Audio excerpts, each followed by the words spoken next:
တောင်းကျမ်းနေတဲ့မြမစင်ကိုပြတ်တက်မိတယ်နာမည်ကျော်စာရေးဆရာဂျော့အော်ဝဲတန်ဝေကတကယ်လို့တင်ဟာလက်ထဲမှာတနက်တက်လက်ကိုကြိုက်ထားပြီးလူပေါင်းများစွာရဲ့စောင့်ကြည့်ခြင်းကိုခံနေရတယ်ဆိုပါစို့အဲ့လူတွေအားလုံးကတင်တစ်ခုခုလုံမှာကိုမျှော်လင့်နေကြတယ်ဒါပေမဲ့တင်လို့ရမယ့်အလုပ်ကမမှန်ကန်ဘူးဆိုတာကိုလည်းသိစိတ်ထဲမှာအသေးချာသိနေတယ်ဒီလိုအချက်တဲမျိုးပါတင်ပါကိုရွေးမလဲကိုယ့်ရဲ့မူဝါဒလားဒါမှမဟုတ်အချက်မကွဲဘူးလားဒီနေ့ကျွန်တော်ပြောပြချင်တာကတော့ကဘာကျော်စာရေးဆရာဂျော့အော်ဝဲရဲ့ဘဝမှာတကယ်ဖြစ်ပျက်ခဲ့တဲ့ခါတီးပြီးအထွေးပွားစရာကောင်းလာတဲ့ဖြစ်ရမှန်တစ်ခုအကြောင်းပဲဖြစ်ပါတယ်ဂျော့အော်ဝဲလို့ပြောလိုက်ရင်ကျွန်တော်တို့က anime fan တို့1984တို့လိုစာအုပ်တွေကိုပဲပြေးမြင်တတ်ကြတာပါ anime fan ဆိုရင်လည်းခြေလေးချောင်းတော်လိုင်းဆိုတဲ့ဘာသာပြန်စာအုပ်ရှိပြီးအဲ့ဒါကလည်းနာမည်ကြီးပါတယ်ဒါပေမဲ့သူဟာ1920ပြည့်နှစ်တွေတုန်းကမြန်မာပြည်မှာပရိယာရှိတယောက်ဖြစ်ခဲ့ဘူးလေဆိုတာသင်သိပါသလားသူဟာအိန္ဒိယမှာမွေးဖွားခဲ့တဲ့ဗြိတိရှတယောက်ဖြစ်ပေမဲ့မြန်မာပြည်မှာတာဝန်ထမ်းဆောင်ရေးအာဏာရှင်စနစ်နဲ့လက်ချက်စနစ်ရဲ့အရေးမဲတွေကိုအနီးကပ်မြင်တွေ့ခဲ့ရသူပါသူမြင်ခဲ့ရတဲ့အကျဉ်းသားတွေရဲ့ညှဉ်းပန်းနှိပ်စက်ခံရမှုတွေဝက်ချမ်းပြားနဲ့ရိုက်နှက်ခံထားရတဲ့ဒဏ်ရာတွေဟာသူ့ကိုအပြစ်ရှိစိတ်နဲ့နာကျင်မှုတွေကိုပေးရတာလည်းဖြစ်ပါတယ်အဲဒီတော့ကမော်လမြိုင်မြို့မှာတာဝန်ကျနေတဲ့အော်ဝဲဟာတစ်ဖက်မှာဗြိတိရှအရာရှိတယောက်ဖြစ်သလိုတကယ်တမ်းမှာတော့မြန်မာတွေရဲ့မုန်းတီးမှုကိုခါခါတီးတီးခံနေရတဲ့သူပါလမ်းသွားရင်နောက်ကနေလှောင်ပြောင်းတာဘောလုံးကရင်တမင်တကာတိုက်ခိုက်ခံရတာတွေကသူ့အတွက်နေစဉ်လိုလိုကြုံတွေ့နေရတဲ့အရာတွေပါပဲသူကနေချက်စနစ်ကိုမုန်းတယ်မြန်မာပြည်ဘက်ကရှိကျင်တဲ့တို့စိတ်ကူးထားပေမဲ့လက်တွေ့မှာတော့သူ့ကိုအမြဲတမ်းစိတ်နှောက်ယှက်ပေးနေတဲ့လူတို့ရဲ့ရန်လိုမှုတွေကြောင့်သူ့စိတ်ထဲမှာရှုပ်ထွေးနေခဲ့ပါတယ်ဒါဟာအုပ်ချုပ်သူနဲ့အုပ်ချုပ်ခံကြားကထူးဆန်းတဲ့စိတ်တဲ့စစ်စင်ရေးတစ်ခုလိုပါပဲဒီလိုအခြေအနေမျိုးမှာမေးစရာရှိလာတာကလူတစ်ယောက်ဟာကွန်မွန်တဲ့စနစ်တစ်ခုထဲမှာဘာကြောင့်ဆက်ရှိနေရလဲဆိုတာပါပဲအော်ဝဲရဲ့စာသားတွေထဲမှာတော့သူကဗြိတိရှအင်ပါယာပြိုလဲတော့မယ်ဆိုတာကိုသိနေခဲ့ပေမဲ့အဲ့ဒီအင်ပါယာရဲ့ဖိနှိပ်မှုတွေကြားမှာသူကိုယ်တိုင်လည်းပိတ်မိနေခဲ့တာလို့သိရပါတယ်သူဟာစိတ်ထဲမှာတော့မြန်မာတွေဘက်ကဖြစ်ချင်ပေမဲ့လက်တွေ့မှာတော့သူ့ကိုအနိုင်ကျင့်ကျင်တဲ့သူတွေကိုပြန်လည်တိုက်ခိုက်ခြင်းတဲ့သောသားတွေလည်းရှိနေခဲ့တာပါဒီလိုနှစ်ခွဖြစ်နေတဲ့စိတ်အခြေအနေကပဲသူ့ကိုနောက်တစ်ချိန်မှာစင်ပြချင်းဆိုတဲ့ဆုံးဖြတ်ချက်စီကိုတွန်းပို့ခဲ့ရဖြစ်ပါတယ်ဒါပေမဲ့အဲ့ဒီနေ့မှာတော့ဒီလိုခါသီးမှုတွေထက်ပိုပြင်းထန်တဲ့အရာတစ်ခုဖြစ်လာခဲ့တာပါမနက်စောစောဖုန်းတန်တစ်ခုကနေစတင်လိုက်တဲ့သတင်းကတော့မြို့ထဲမှာစင်တကောင်တောင်းကျမ်းနေပြီဆိုတာပါပဲ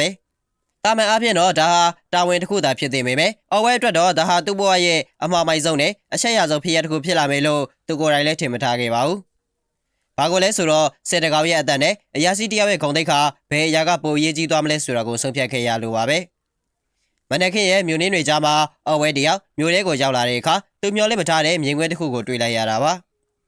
ါအဲ့ဒါကတော့ရှုံနယ်တွေကြားမှာအသက်မဲ့နေတဲ့အိန္ဒိယလူမျိုးကိုလီတယောက်ရဲ့အလောင်းပဲဖြစ်ပါတယ်။မုံယိုစင်ကြီးဟာအဲ့လူကိုနှစ်ပေါင်းနဲ့ရိုက်ခြေထောက်နဲ့နင်းချပြီးမြေကြီးတဲကိုလူပုံပြတ်သွားအောင်ဖိချေသွားခဲ့တာဖြစ်ပါတယ်။အလောင်းရဲ့ကြောကုတ်ကအရေကုန်တွေဟာရုံတကောင်လိုအရေကုန်ဆုပ်ထားသလိုလန်ထွက်နေပြီးမျက်လုံးတွေကတော့မခံမရက်နိုင်တဲ့ဝေဒနာတွေနဲ့ပြူးထွက်နေတော့ပါပဲ။ဒါဟာအော်ဝဲအတွက်တော့တာမန်တာဝန်တစ်ခုမဟုတ်တော့ပဲတေချင်းတရားရဲ့နမိတ်ဆိုးတစ်ခုကိုလက်တွေ့မြင်လိုက်ရတာဖြစ်ပါတယ်။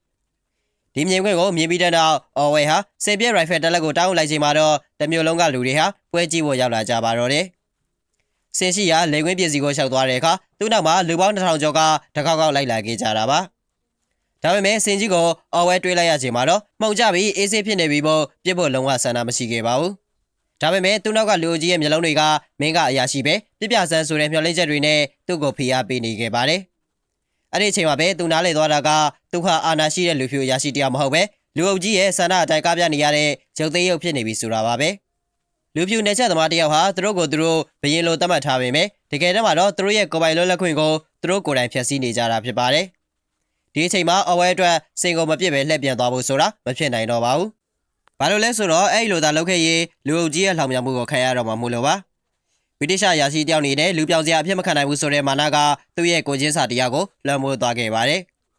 ်သူဟာတနက်ကိုကြီးထိုးပြီးလမ်းပေါ်မှာဝင်လိုက်တဲ့အချိန်မှာတော့လူအုပ်ကြီးစီကနေပြဆက်ကြည့်ရတော့မယ်ပရိသတ်တွေလိုဝမ်းသာအားရတပ်ပြင်းချတဲ့တွေထွက်ပေါ်လာခဲ့တာပါ။အော်ဝဲတနက်မောင်းတဲ့ကိုဆွဲညစ်လိုက်တဲ့အချိန်မှာတနက်တန်ကိုသူ့ကိုယ်တိုင်တော့မကြားလိုက်ရပါဘူး။ဒါပေမဲ့လူအုပ်ကြီးစီကနေတော့အောင်ဝဲခံတန်လိုမျိုးကြောက်စရာကောင်းလာတဲ့ဝမ်းသာအားရအော်ဟိတ်တန်ကြီးထွက်ပေါ်လာခဲ့တာပါ။အဲ့ဒီတခဏမှာစင်ကြီးဟာလဲကြမသွားသေးပေမဲ့ဒုက္ခနာကိုရဲ့အသွင်ပြင်းကရုတ်တရက်ကြီးပြောင်းလဲသွားပါတယ်။သူဟာအပြင်းထန်တန်ရာရသွားပြီးနှစ်ပေါင်းထောင်ချီအုံမင်းကြီးရောသွားတယ်လို့မျိုးကြည့်ရတာအင်မတန်မှစိတ်မကောင်းစရာကောင်းလာပါတယ်။နောက်ဆုံးမှာတော့တောင်ကြီးတောင်ပြိုကျသလိုမျိုးသူ့ရဲ့ခြေထောက်တွေခွေရိုက်ပြီးမြေကြီးပေါ်ကိုဝုန်းကနေလဲကျသွားခဲ့ရတာပါ။ဒါပေမဲ့စင်ကြီးကချက်ချင်းမသေးပါဘူး သူဟာအသက်ကိုလူရှူရင်းသူ့ရဲ့ကြီးမားလာတဲ့ဝေဒနာတွေကိုအပြင်းထန်ခံစားနေရရှာပါတယ်။အော်ဝဲဟာဒီမြင်ကွင်းကိုစက်မကြည့်ရတော့တဲ့အတွက်သူ့မှာကြံသမျှကြီးစံတွေနဲ့နှလုံးတက်တဲ့ကိုထပ်ပစ်ခဲ့ပေမဲ့သွေးတွေသာပန်းထွက်လာပြီးစင်ကြီးကတော့ဆက်ပြီးအသက်ရှူနေတော့မှာပဲ။အဲ့ဒီအချိန်မှာသူခံစားလိုက်ရတာကတော့သူဟာအင်မတန်ကြီးမားလာတဲ့သတ္တဝါကြီးတစ်ကောင်ကိုတက်ယုံနေမှာကပဲအပြစ်မဲ့တဲ့တက်ရှိတစ်ခုကိုရက်ဆက်သွားနှိမ့်ဆက်နေပြီဆိုတဲ့ခံစားချက်မျိုးပါပဲ။စင်ကြီးကတကယ်ကိုဖြည်းဖြည်းချင်းနဲ့နာကျင်မှုအရှိဆုံးနေနဲ့တေဆုံးနေခဲ့ရတာဖြစ်ပါတယ်။နောက်ဆုံးမှာတော့အော်ဝဲဟာစင်ကြီးရဲ့တုံရီနေတဲ့အသက်ရှူတန်းတွေကိုဆက်ပြီးနားမထောင်နိုင်တော့တဲ့အတွက်အခင်းဖြစ်ပွားရာကနေထွက်ပြေးခဲ့ရတာပါ။သူထွက်မသွားခင်မှာတင်ကြည့်နေတဲ့လူတွေဟာဓာတ်တွေခြေထောက်တွေနဲ့ရောက်လာကြပြီးစင်ကြီးရဲ့အသားတွေကိုဖယ်ထုတ်ဖို့အစဉ်သင့်ဖြစ်နေကြပါပြီ။ညနေဆောင်တဲ့အခါမှာတော့စင်ကြီးရဲ့ခန္ဓာကိုယ်ဟာအယိုးစုဖြစ်တဲ့အထိအသားတွေအကုန်ခွာယူခြင်းခံလိုက်ရပါတယ်။